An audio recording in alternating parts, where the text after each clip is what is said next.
Hey all, let's see about linked list in data structures. Before getting into the topic, let's see an example. Consider this is Sweta and she wants to go to Ria's home, but she doesn't know the address. She only knows the address of her friend's Ananya's house. So she goes to her friend's house and asks for the address of Ria. But unfortunately, she only knows her friend's house, Zara. Then Sweta gets the address and goes to Zara's house. And finally, Zara said that she has the address of her friend. Now let's dive into the topic. This is the structure of a linked list.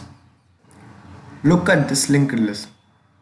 The node has two parts, data and next.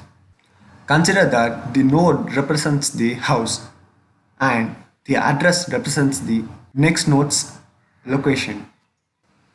And always the first node is called as head.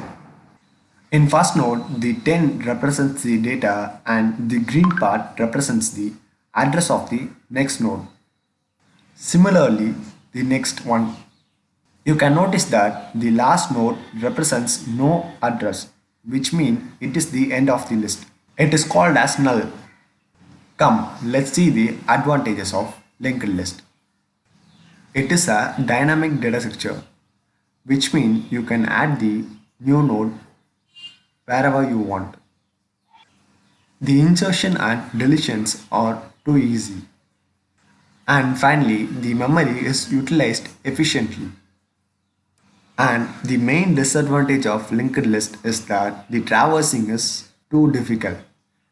Even in our example, we saw that Sweta gets too hard to find the address of her friend. And that's it about the topic. Thanks for watching the video and subscribe to my channel, which is actually free of cost.